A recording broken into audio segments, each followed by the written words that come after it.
I never worked as hard at anything in my life as I did with acting and received so much rejection. And yet I kept going after it and pursuing it. And I know what it is to feel that having this kind of life is, and the obstacles that are put in your way are insurmountable.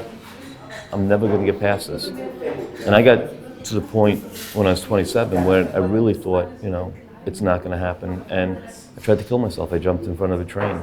I didn't want to live in a world where I couldn't do what I wanted to do. I couldn't just, for myself, work a 9-to-5 job, and I couldn't just work to pay my bills and get that 2-week vacation.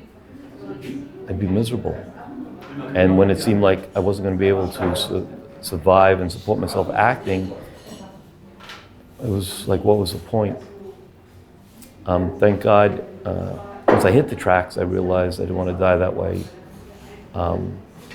Things didn't get easier, but I never stopped. I moved from New York to LA, so I had to be around the acting. I had to make something happen. And I struggled even more. But I did come across this Meisner technique that not only changed my acting, but changed my life. What do we get from Meisner? It's all about listening. It's all about working off behavior, being affected by the other person. I think we need Meisner more than ever, not just in our acting, in our life, because this generation does not know how to do this. I'm not talking about everybody, but many.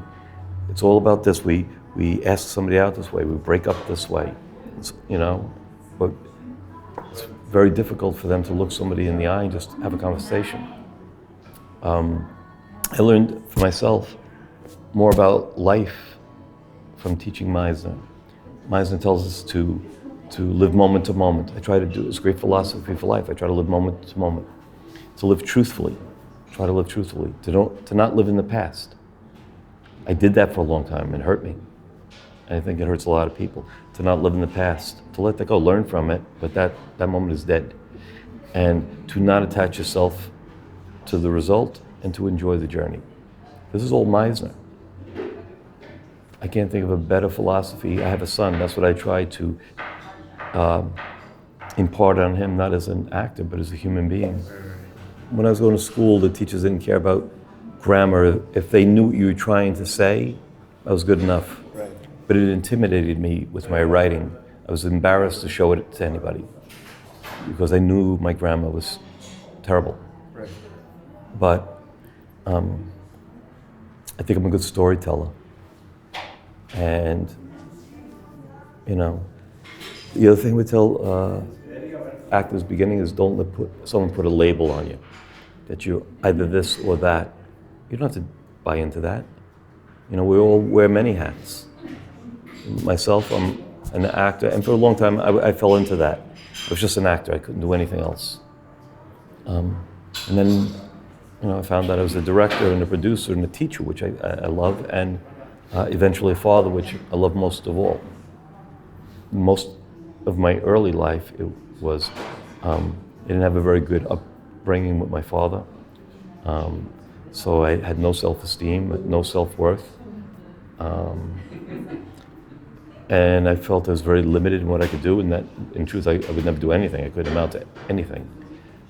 So I believed that, and I put that out there. And then when I kept attracting that into my life, it was like the self-fulfilling prophecy. I didn't realize I was doing it to myself. I thought, why does everything bad happen to me? And I still had bad things happen, difficulties happen. What happened over a period of time started to make me stronger. It started to make me try to prove those moments wrong. And then, now I've never been at a seemingly disappointing time in my life where it wasn't for my greater good. And I know sometimes when you're in the middle of it, you're like, what's going on here? And as that time passes, you look back and say, that's what that was all about. And I would say for the last 10 years, I've embraced that more. No, that's wrong. At least the last 14 years, right before my son was born. You have to hone your craft, you have to work at it, and you have to work at your art every day. So, So that means reading and getting familiar and experiencing life and bring that to your acting. And you need to be in a class. You need to be in a class. You need to be amongst other actors. You need to have a place to work out. You need a gym, an acting gym to work out in. That's number one. Two, don't wait. It's not all about getting that agent or that manager. You know, I see it in LA. That's their goal.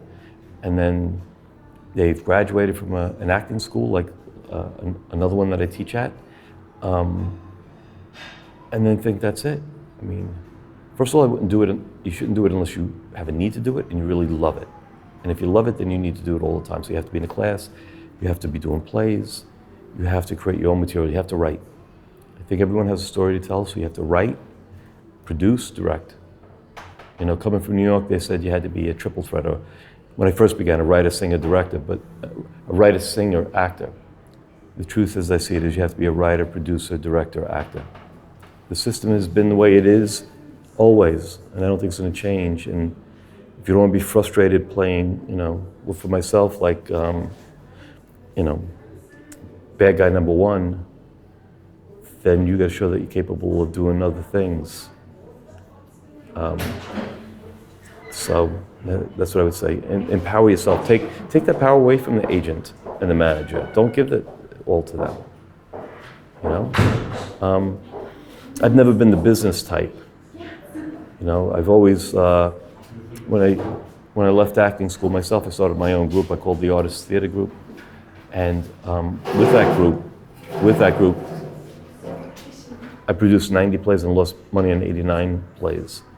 So I was working my way up the ladder creatively, but definitely digging a hole financially. You know, I would definitely tell a new coming actor to live below your means, you know, so that I see so many people back in LA, if they get a gig, all of a sudden they get a little extravagant with it, and they may not make that much money the next year. So don't let it be about the money. Find your group. I teach for James Franco's school as well as my own, Studio 4, and I see that with him. He's all about empowering the actor. He's all about creating your own opportunities. He's all about not worrying about the agent or the manager or the system, or I'm not auditioning enough, and work with who you can count on. You know, you start to, I think early on, form your team. You know, you see it with Scorsese, Woody Allen, you see it with James Franco, that there are people that he knew, these connections they all made from acting classes at NYU, or Franco was at Playhouse West, and I know you share the passion. You know, maybe I got a little bit lucky, but he still goes to those people, like I'm talking about James, that he knew in class, that he knows he can count on and wants to be with. So whether you're way up there where he is, or you're, you know, yeah, I'm going to be 59 this year, and I'm still doing what these young actors are doing. So I'm not just giving advice, I'm doing it myself. So you live with, I don't own anything. I own my car. But I think half of knowing what you want is knowing what you're willing to give up to get that. Be inventive. You know, a lack of money, the struggle, forces you to be creative in different areas. So it's not an excuse not to work. It's not an excuse not to do your art because you didn't have the money. Then you have to become more creative. Some artists, I think their best work happened when they were struggling. I think what we do, we as actors, filmmakers, we get to entertain, and we get to you know, reflect society back in its face and initiate change. With this film I'm doing, The Last Train, is based on my play Subway Suicide. We put up a little 3-minute video telling them what I told you about my trying to commit suicide with the train, and the director Sierra had feelings of that and suffered with bulimia, and we spoke very honestly about it, you know. And this mother was surfing the internet one night because her 13-year-old daughter had tried to kill herself. And she contacted Sierra and said, my daughter and I saw this, and can we talk to you? She feels like she's alone. And she saw that, and you being so honest with what happened to you gave her hope. So I called her and I spoke to her, and it's been a couple of months now, and it's given her hope, it's given her mother hope that you can go through something so dark and you can find the light, you can come out of it. And since meeting her, I wrote a little part for her in the film. I named it Daisy because Daisy's special to me. And she's gonna have this part in the film. And it's awakened that part of her life. She likes to write and she likes to draw, so she's doing that. I'm not saying she necessarily will or has to or should become an actor. But it made a difference in somebody's life in a very big way. And it was from that, too, that from doing the play, we realized there were people out there that wanted to hear this message, that we could change lives and maybe save lives. Every night after the play, we would still be there for an hour at least after, because the audience didn't go. They wanted to talk to us. They wanted to share their own experiences. And once you start putting it out there, you don't feel like you're so alone. So this experience of and it started, I just was telling my story. And there's others out there that, relate to it. And, oh my God, that's more than I would have ever dreamed of, I think in order to be a complete artist, I need to be able to experience the joys as well as the pain. I can't only know the pain. And for a long time, that's all I knew, and that's all I could bring to my world. When my son was born in 2014, I experienced the joy I never knew. And what a gift it gave me as an actor. So I think that's as important as any training is living your life and having as many experiences in life that you can have that you can then bring to your art. Whether it's painting, writing, directing, acting, whatever it is. The more you experience, more different life experiences you have, and fear cripples you. I think being comfortable cripples you. And I'm speaking from coming out of a comfortable place where I've been teaching for the past 9 years. My coming here to Berlin was a big risk. I took a semester off from the school, and I may not have a job when I go back. And I'm going to be 59, and I don't have a safety net. It's this or nothing. And I was willing to make take that roll of the dice. And it wasn't so scary. It became, it becomes more exciting. It becomes more exciting where I don't know what's going to happen than having a predictable life.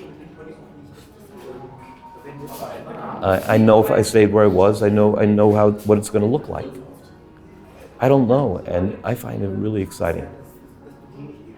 So, but you have to train yourself. You have to study. You can't just, you have to know your worth. You have to have a sense of who you are realistically and what you have to bring to it, and come to that with confidence. So, and it still may not pan out, but what the fuck? You gotta take a shot.